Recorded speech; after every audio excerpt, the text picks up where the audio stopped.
কোশ্চেনটা তাহলে লিখে নাও।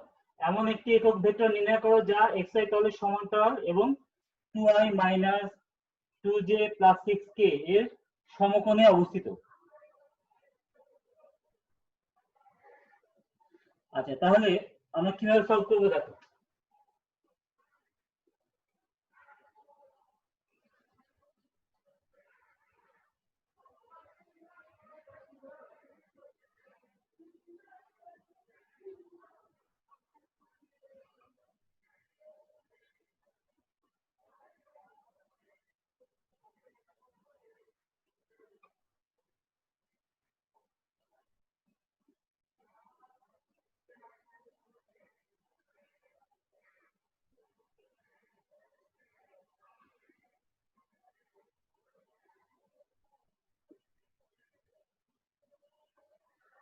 আচ্ছা, তো এক্স ওয়াই তলের সমান্তরাল একটা ভেক্টর, সেটাকে আমরা X I plus Y J এটা ধরতে পারি, কারণ এক্স আই তলের সমান্তরাল। তার মানে কি, ওই ভেক্টরটার বেলাতে এক্স উপাংশ এবং ওয়াই উপাংশ এই দুটা থাকবে, জেড উপাংশ থাকবে না, কারণ ভেক্টরটা এক্স আই তলের সমান্তরাল। ঠিক আছে, তো সেটা আমরা ধরে নিলাম x I plus Y j. এখন বলতে যে এই ভেক্টরটা আবার এর সাথে লম্ব, তাহলে আমরা এভাবে লিখি,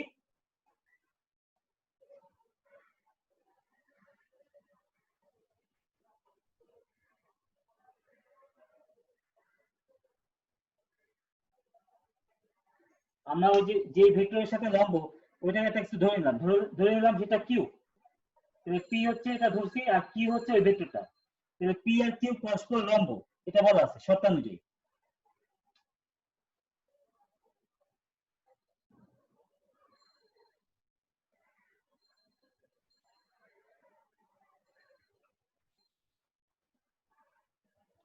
তো যেহেতু পি আর কিউ পরস্পর লম্ব, তাই এই শর্তানুসারে বলা যায় যে p dot q equal to 0।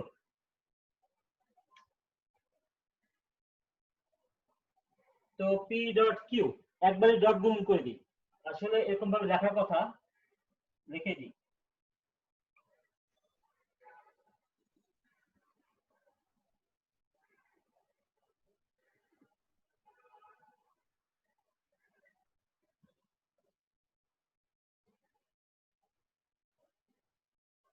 Dot গুণন করলে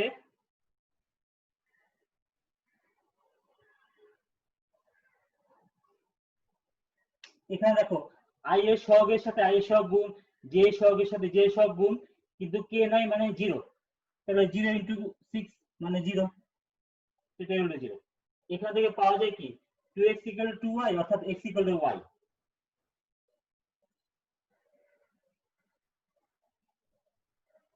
আচ্ছা, এটা থাকলো। এবার দেখো, উপরটা কি সবার লেখা হচ্ছে? তাহলে মুছে দিব। জি স্যার। ওকে,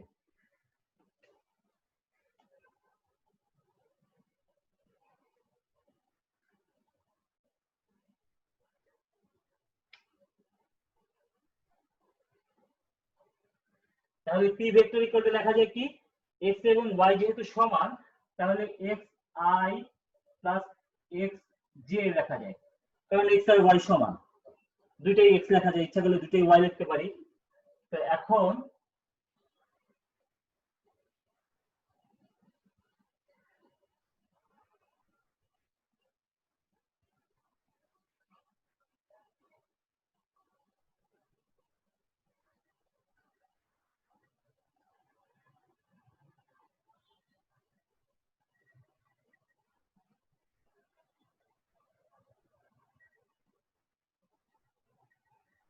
এই জায়গাটায় দেখো, এটা এখানে এরকম দেখলাম কেন, এখানে বলা হচ্ছে যে এমন একটা একক ভেক্টর নির্ণয় করতে হবে যা এক্স আই তলের সমান্তরাল। তো ফার্স্টে আমরা যেটা ধরছি যে এক্স আই তলের সমান্তরাল একটা ভেক্টর, একক ভেক্টর না, তার মানে একের চেয়ে বেশি হতে পারে, কম হতে পারে, সেরকম একটা ভেক্টর ধরছি পি। তো সেই পি এর মানটা পাওয়া গেছে এটা, যা কিনা এই ভেক্টরের সাথে লম্ব। তাহলে এটাই হচ্ছে, এটা হলো এমন একটা ভেক্টর যা এই ভেক্টরের উপর লম্ব এবং এক্স আই তলের উপর অবস্থিত। তাহলে এক্স আই তলের উপর অবস্থিত একক ভেক্টরটা কি হবে, এটার সমান্তরাল একক ভেক্টর বের করলেই আমাদের নির্ণয় একক ভেক্টর পাওয়া যাবে, যা কিনা এক্স আই তলের উপর অবস্থিত এবং এই ভেক্টরের উপর লম্ব। এই কথাটা কি বুঝছো সবাই? এই কথাটা আবার বলছে, দেখো বলা হচ্ছে কি যে জি স্যার। সবাই বুঝছো? জি স্যার। ওকে, তাহলে পি ভেক্টরকে পি দিয়ে ভাগ করবো। এখন পি ভেক্টরকে পি দিয়ে ভাগ করি।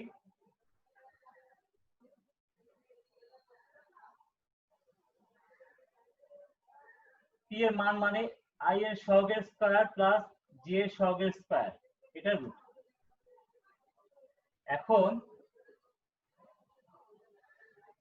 এখানে প্লাস মাইনাস আমরা চিহ্ন দিব কেন? কারণ এটা সমান্তরাল বলা হয়েছে। এখন সমান্তরাল মানে পজিটিভ দিকে হতে পারে, নেগেটিভ দিকে হতে পারে, এই জন্য প্লাস মাইনাস দিব। তো এখন দেখো কি হয়, এই জায়গায় রুট করলে 2√x থাকে এই জায়গায়, মানে 2x স্কয়ারের রুট 2√x। উপরে দুইটার মধ্যে x কমন নেওয়া যায়, আর নিচে থাকে 2√x,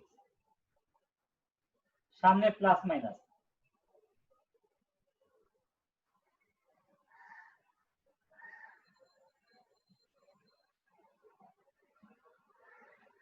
এটাই হলো নির্ণয় একক ভেক্টর।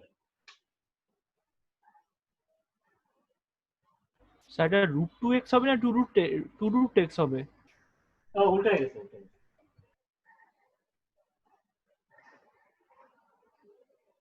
উল্টে গেছে।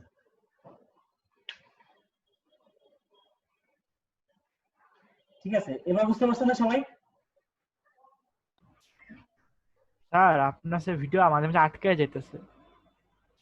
হ্যাঁ হ্যাঁ, আমার ওই যে নেটের একটু ঝামেলা আছে, মাঝে মাঝে আটকে যাচ্ছে।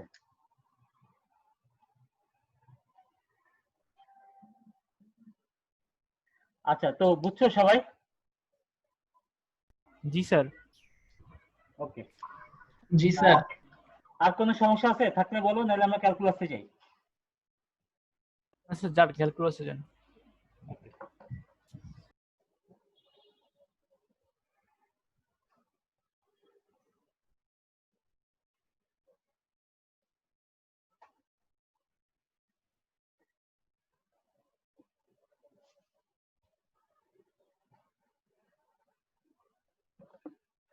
আচ্ছা, ক্যালকুলাস হচ্ছে দুই রকম।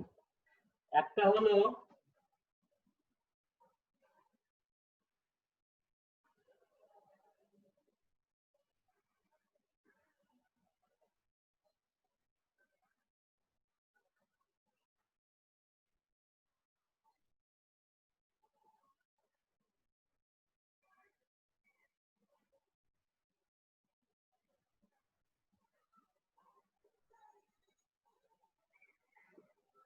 ক্যালকুলাস হচ্ছে দুই রকম। একটা হচ্ছে ডিফারেন্সিয়াল ক্যালকুলাস, আর একটা হচ্ছে ইন্টিগ্রাল ক্যালকুলাস। বোর্ডটা দেখতে পাচ্ছ তো তোমরা, নাকি স্পষ্ট আছে তো?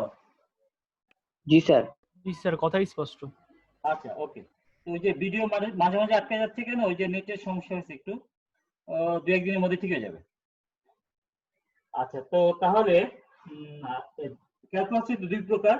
একটা হচ্ছে ডিফারেন্সিয়াল ক্যালকুলাস, আর একটা হচ্ছে ইন্টিগ্রাল ক্যালকুলাস। তো ফার্স্টে আমরা ডিফারেন্সিয়াল ক্যালকুলাস নিয়ে আলোচনা করব, পরে আমরা ডিফারেন্সিয়াল ক্যালকুলাস নিয়ে আলোচনা করব। তো ইন্টিগ্রাল ক্যালকুলাসটা হচ্ছে মূলত থার্ড চ্যাপ্টার, অর্থাৎ গতি অধ্যায়ে ওইখানেই বেশি লাগবে, ওইখানে আমরা আলোচনা করব। আর এই চ্যাপ্টারে মূলত ডিফারেন্সিয়াল ক্যালকুলাস নিয়ে বেশি আলোচনা করা হয়েছে। তো দুইটার মধ্যে পার্থক্য কি, মিল কি, ইত্যাদি আমি একটু ধারণা দিই। সেটা হচ্ছে যে ধরা যাক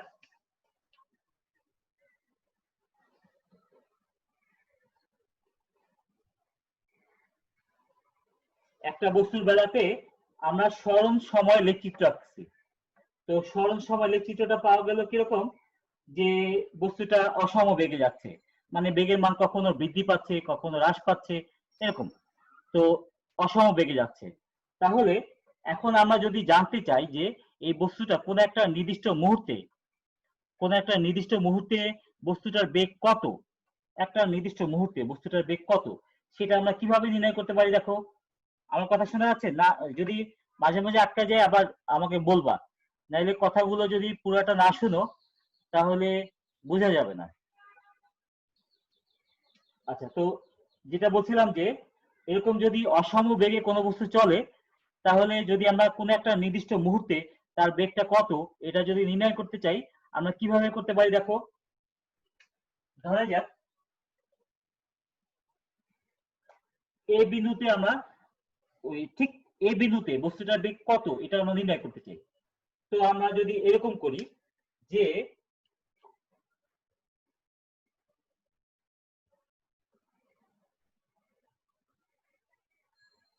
আমরা পি বিন্দু থেকে কিউ বিন্দু পর্যন্ত বস্তুটা মোটমাট কত দূরত্ব অতিক্রম করলো সেটা নির্ণয় করলাম। ঠিক আছে, পি বিন্দু থেকে কিউ বিন্দু পর্যন্ত বস্তুটা মোটমাট কত দূরত্ব অতিক্রম করলো সেই দূরত্বটা বের করলাম। সেই দূরত্বটা ধরা যাক ডেল্টা এস, মানে সরণের পরিবর্তন ওই হিসাবে ক্ষুদ্র সরণ, এটা এরকম ভাবে প্রকাশ করা হচ্ছে না, সরণের পরিবর্তন। তো পি থেকে কিউ পর্যন্ত বস্তুটা মোট কতটুকু সরণ হলো সেটা হলো ডেল্টা এস, এবং পি থেকে বস্তুটা কিউতে যেতে যে সময় লাগলো সেই সময়টা ধরা যাক ডেল্টা টি। তাহলে ডেল্টা এস বাই ডেল্টা টি যদি আমরা বের করি, তাহলে কি পাওয়া যাবে? বেগ পাওয়া যাবে, মানে গড় বেগ পাওয়া যাবে না, গড় ডেল্টা ভি। হ্যাঁ মানে গড় বেগ পাওয়া যাবে, তাই না?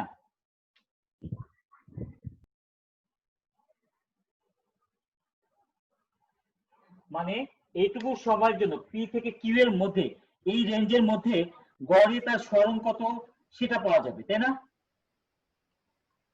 এই রেঞ্জের মধ্যে গড়ে তার বেগ কত সেটা পাওয়া যাবে। কিন্তু আমাদের দরকার কি এ বিন্দুর তাৎক্ষণিক বেগ, অর্থাৎ ওই নির্দিষ্ট মুহূর্তের বেগ।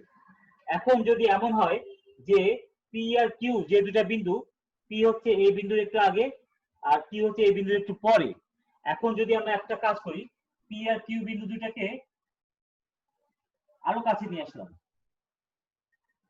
তখন কি এইটুকু রেঞ্জের মধ্যে তার যে গড় বেগ সেটা পাবো, তাই তো? কিন্তু সেটাকেও আমরা তাৎক্ষণিক বেগ বলতে পারবো না, কারণ সেটা একটা রেঞ্জের মধ্যে। এখন যদি একটা কাজ করি পি আর কিউ বিন্দু দুটাকে এই বিন্দুর আরো কাছে নিয়ে আসলাম, আরো কাছে, তখনও গড় বেগ পাওয়া যাবে, কিন্তু সেই ক্ষেত্রে গড় বেগের যে রেঞ্জটা সেটা অত্যন্ত কমে গেল। এরকম করতে করতে যদি আমরা এমন অবস্থা করি যে পি আর কিউ যে দুটা বিন্দু সেই দুটা বিন্দু এই বিন্দুর এতটাই কাছাকাছি প্রায় এই বিন্দুর গায়ের সাথে লেগে লেগে আছে, এরকম চিন্তা করা যায়, সেই ক্ষেত্রে এই ভাগফলটাকে এরকম বলতে পারি না যে সেই ক্ষেত্রে এই যে ভাগফলটা সেটা কিরকম, সেই ক্ষেত্রে ভাগফলটা এরকম সময়ের মান, এই যে ওই বিন্দু থেকে এই বিন্দু এটুকুর জন্য সময়ের মান যেটা সেটা প্রায় শূন্যের কাছাকাছি, অর্থাৎ সেই ক্ষেত্রে ওই যে গড় বেগটা সেটা যেন একটা নির্দিষ্ট বিন্দুর বেগই নির্দেশ করছে, কারণ পি থেকে কিউ এর দূরত্ব এতই কম যে সেটা যেন এই বিন্দুর গায়ে গায়ে লেগেই আছে। তো যদিও সেটা গড় বেগের সূত্র থেকেই আসছে, কিন্তু সেটা যেন একটা নির্দিষ্ট বিন্দুর গড় বেগকে অর্থাৎ নির্দিষ্ট বিন্দুর তাৎক্ষণিক বেগকেই নির্দেশ করছে। তখন আমরা এরকম ভাবে বলতে পারি, কখন সেক্ষেত্রে সময় ব্যবধানটা হবে শূন্যের কাছাকাছি, তখনই আমরা এটাকে বলতে পারি এটা হচ্ছে ওই বিন্দুটা তাৎক্ষণিক বেগ। ঠিক আছে, তো প্রথম থেকে পুরো বিষয়টা আবার বলি, প্রথম থেকে সবাই আবার খেয়াল করবা, আবার খেয়াল করলে জিনিসটা বুঝবা। আবার প্রথম থেকে বলি, আমরা একটা বিন্দুর তাৎক্ষণিক বেগ নির্ণয় করতে চাই, কোন একটা বিন্দুর তাৎক্ষণিক বেগ নির্ণয় করতে চাই। তো আমরা যদি এরকম করি যে ওই বিন্দুটার আগে একটা বিন্দু নিলাম, পরে একটা বিন্দু নিলাম, তখন এইটুকু রেঞ্জের জন্য তার যে টোটাল সরণ হলো, তার যে টোটাল সময় লাগলো, এই দুইয়ের ভাগফল দিয়ে যদি ওই বেগটা নির্ণয় করি তাহলে বেশ একটা দূরত্বের মধ্যে তার গড়ে বেগ কত সেটা পাওয়া যাচ্ছে। কিন্তু সেটা তো অনেকখানি রেঞ্জের মধ্যে, একটা বিন্দুর তাৎক্ষণিক বেগ হলো না। তাহলে আমাদের কি করা উচিত? তখন আমাদের করা উচিত এরকম যে পি আর কিউ কে এমন ভাবে ধরা উচিত যাতে এই বিন্দুর আরো কাছাকাছি বিন্দু দুটো আসে, মানে পি বিন্দুটা এই বিন্দুর অনেক কাছে, কিউ বিন্দুটাও এই বিন্দুর অনেক কাছে, তখন আরো ক্লোজ করে নিয়ে আসলাম, তখন রেঞ্জটা কমে গেল, তখন এই ভাগফলটা প্রায় এই বিন্দুর তাৎক্ষণিক বেগ বলা যায়। কিন্তু আমরা বলবো যে এই বিন্দু তাৎক্ষণিক বেগ আমরা তখনই বলতে পারবো যখন ওই যে পি আর কিউ বিন্দু দুইটা, এই দুইটা বিন্দুর মধ্যে ব্যবধান একেবারে শূন্যের কাছাকাছি, অর্থাৎ এই দুইটা বিন্দুর মধ্যে সময় ব্যবধানটা শূন্যের কাছাকাছি, ডেল্টা টি এর মানটা শূন্যের প্রায় কাছাকাছি, এরকম যদি হয় তখনই ডেল্টা এস বাই ডেল্টা টি এটাকে আমরা বলতে পারবো তখনই তাৎক্ষণিক বেগ। আমার এই কথাটা কি ক্লিয়ার? এই পর্যন্ত কি বুঝছো আমার কথাটা? কারো বুঝতে অসুবিধা থাকলে প্রশ্ন করো।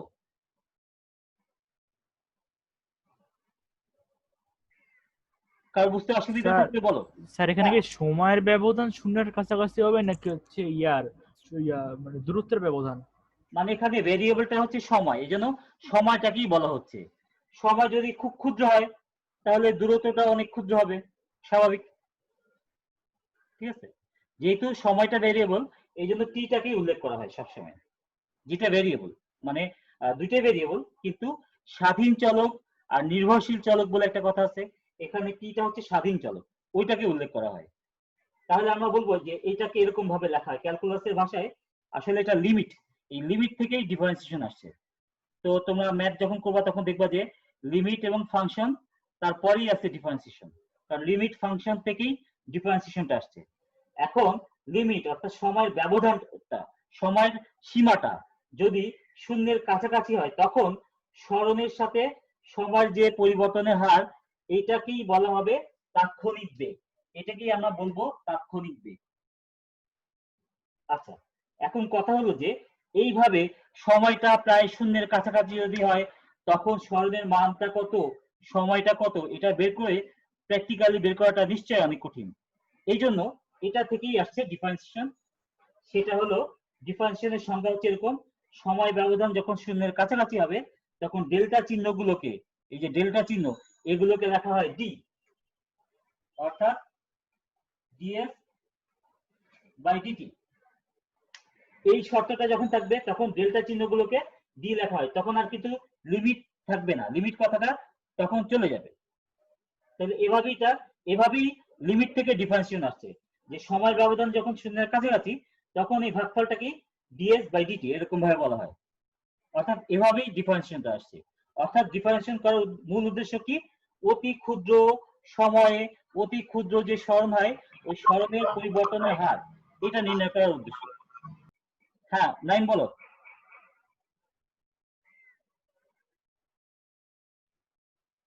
নাইম বলো কি বলতেছিলা?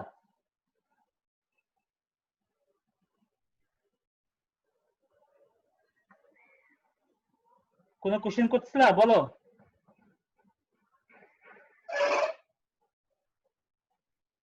আচ্ছা তাহলে তাহলে আমি আবার বলি, দেখো তাহলে অতি ক্ষুদ্র সময়ে যে স্মরণ হয় ওই স্মরণের পরিবর্তনের হার যখন আমরা নির্ণয় করব তখনই আমরা ডিফারেন্সিয়াল ক্যালকুলাস বের করব, অর্থাৎ ক্ষুদ্রাতি ক্ষুদ্র পরিবর্তনের হার এইসব ক্ষেত্রে আমরা ডিফারেন্সিয়েশন ব্যবহার করি, এটা হচ্ছে ডিফারেন্সিয়েশন ব্যবহারের উদ্দেশ্য।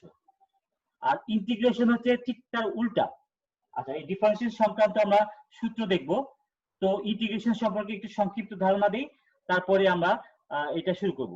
ইন্টিগ্রেশন হচ্ছে ঠিক তার উল্টা, কিরকম যে একটা এক্সাম্পল বলি, মানে প্র্যাকটিক্যাল ক্ষেত্রে কোন ক্ষেত্রে ইন্টিগ্রেশন ডিফারেন্সিয়েশন ব্যবহার হয় তার একটা উদাহরণ বলি। ইন্টিগ্রেশনটা বলে নিই।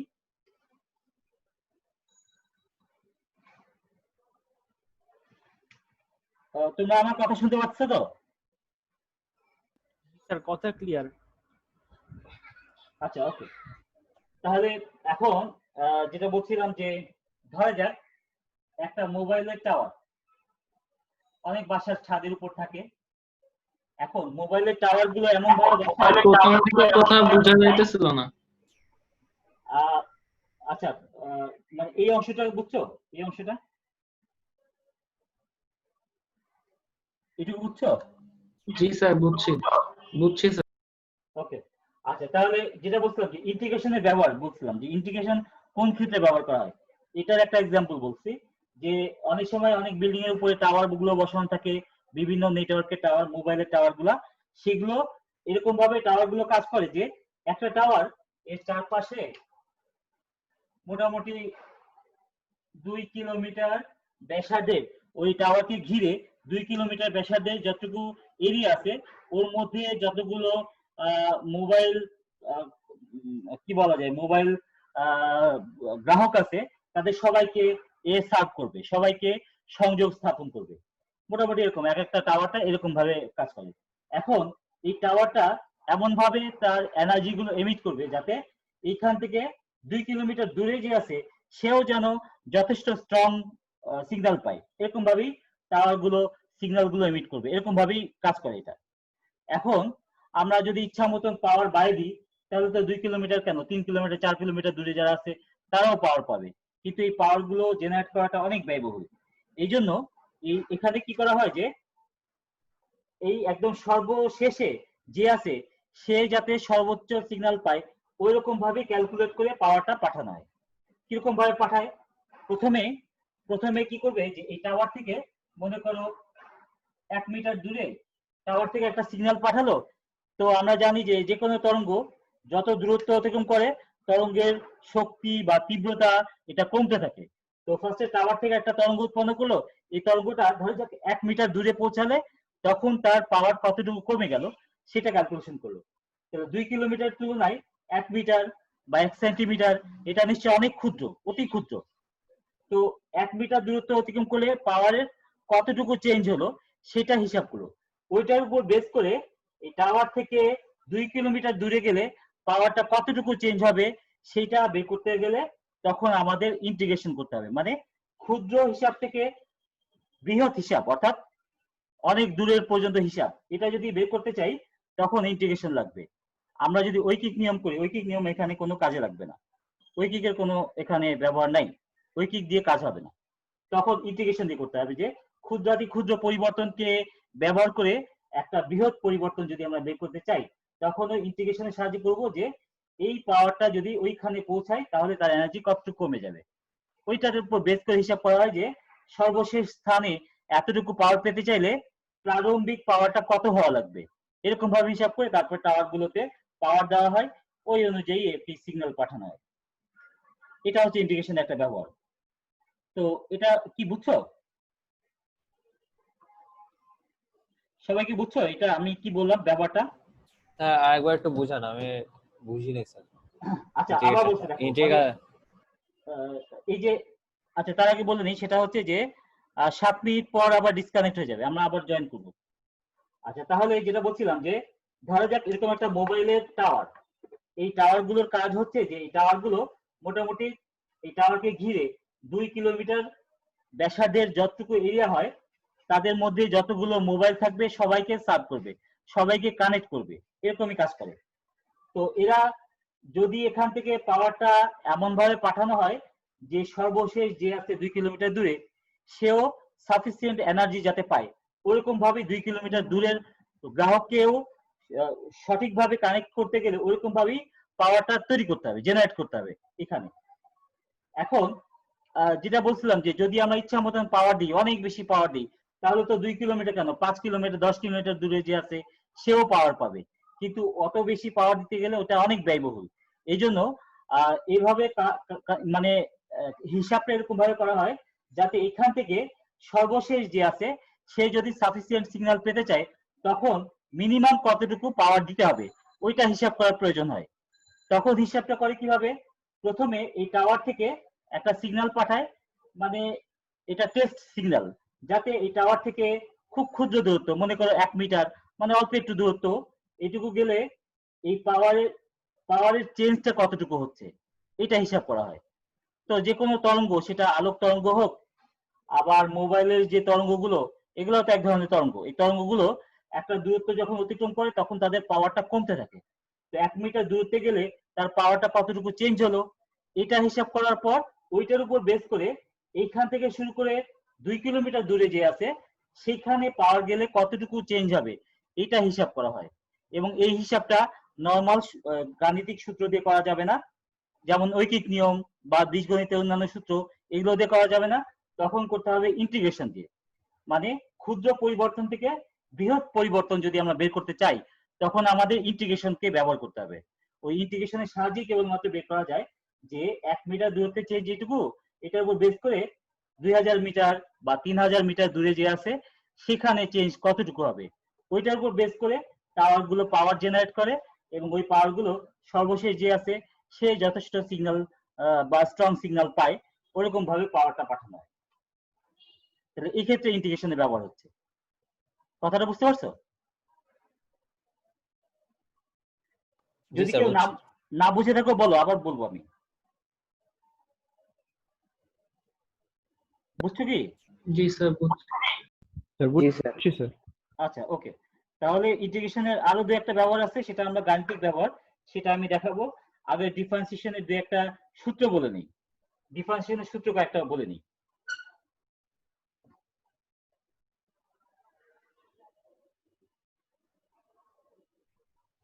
আচ্ছা, এটাকে বলা হচ্ছে ডিফারেন্সিয়াল ক্যালকুলাস, কিন্তু প্রসেসটার নাম হচ্ছে ডিফারেন্সিয়েশন। ওটাকে বলা হচ্ছে ইন্টিগ্রাল ক্যালকুলাস, কিন্তু প্রসেসটার নাম হচ্ছে ইন্টিগ্রেশন। মানে ডিফারেন্সিয়েশন হচ্ছে ডিফারেন্সিয়াল ক্যালকুলাসের প্রসেস, আর ইন্টিগ্রেশন হচ্ছে ইন্টিগ্রাল ক্যালকুলাসের প্রসেস। তা আমরা এভাবে বলবো। তো দেখো প্রথম সূত্রটা,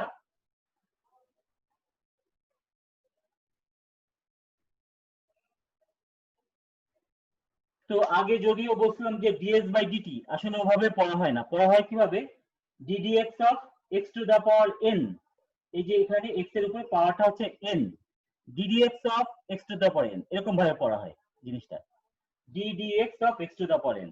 এখন এখানে কোনটা কি বোঝাচ্ছে সেটাকে আমরা দেখি। ওই যে আগে বললাম যে টি হচ্ছে স্বাধীন চলক, এখানে নিচের ডি আছে যেটা, এই নিচের ডি এর সাথে যা থাকবে সেটা হলো স্বাধীন চলক, মানে এক্সটা হচ্ছে এখানে স্বাধীন চলক। এক্স এর উপর ভিত্তি করে x to the power n এটা চেঞ্জ হচ্ছে, কাজে ওটা নির্ভরশীল চলক। তাহলে খেয়াল রাখবা যে কোনটা চলক অর্থাৎ কোনটা ভেরিয়েবল, এটা বোঝার উপায় কি, ডিফারেন্সিয়েশনের বেলায় বোঝার উপায় হচ্ছে নিচের ডি যেটা আছে, এই ডি এর সাথে যেটা থাকবে সেটা হচ্ছে ভেরিয়েবল। আচ্ছা, এখানে এক্স এর উপর পাওয়ার হচ্ছে এন, তো এক্স এর উপর পাওয়ার এন, এটা সূত্রটা কি, সূত্র হচ্ছে পাওয়ার যেটা আছে সেটা আসবে সামনে এবং পাওয়ার যা ছিল তার চেয়ে কমে যাবে। নিয়ম হচ্ছে এটা যে পাওয়ার যা ছিল সেটা সামনে আসবে এবং পাওয়ার এক কমে যাবে, এটা হচ্ছে ডিফারেন্সিয়েশনের সূত্র। ঠিক আছে, তো এটা প্রমাণ আছে তোমাদের ম্যাথের মধ্যে পাবা। এই সূত্রটা কিভাবে আসলো, ওই একটু আগে যেটা বললাম যে লিমিট, লিমিট থেকে এই সূত্রগুলো আসছে। তো এই সূত্রের প্রমাণটা কি দেখাই দিব, সূত্রের প্রমাণ কি দেখা দিব? জি স্যার দেখান স্যার। জি স্যার, জি স্যার। আচ্ছা, ওকে।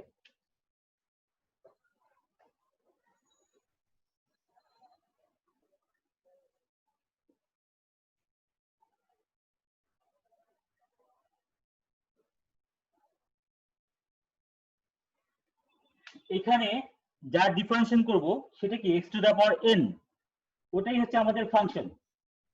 এই জন্য ফাংশন অফ এক্স হচ্ছে X to the power N, আর এরকম ভাবে চিন্তা করবো, যাকে ডিফারেন্সিয়েশন করব সেটা হচ্ছে এক্স এর ফাংশন, অর্থাৎ ভেরিয়েবলের একটা function x to the power n. আচ্ছা, ওইটা ফার্স্টে লিখে রাখলাম। এখন ওই যে বললাম যে লিমিট থেকে ডিফারেন্সিয়েশন আসছে, তো সেটা কিরকম, এটা হচ্ছে সংজ্ঞা অনুযায়ী এরকম যে লিমিট h টেন্ডস টু 0, এইচটা কি সেটা আমি পড়াচ্ছি,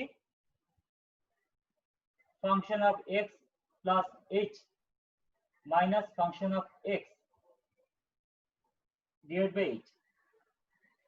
মানে ফার্স্টে ফাংশন অফ এক্স ছিল, ওই ফাংশন অফ এক্স এর মান যা সেটা তো এটা, তো তার অতি ক্ষুদ্র পরিবর্তন যদি হয় তাহলে কি হবে, function of x plus H, যেমন ওখানে ছিল কি ডেল্টা এস, ডেল্টা এসটা কি, ডেল্টা এস হচ্ছে S2 মাইনাস S1।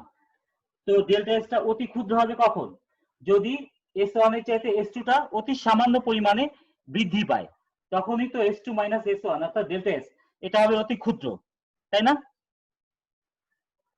বুঝতে পারছো? জি স্যার। জি স্যার। এখানে এই মানে ফাংশন অফ এক্স এর তুলনায় তার চেয়ে সামান্য একটু বৃদ্ধি পাচ্ছে, কতটুকু, এক্স প্লাস এইচ। তাহলে এইচটা কেমন হওয়া লাগবে, শূন্যের কাছাকাছি। ঠিক আছে, শূন্যের কাছাকাছি, সেই জন্য লিমিট h টেন্ডস টু 0।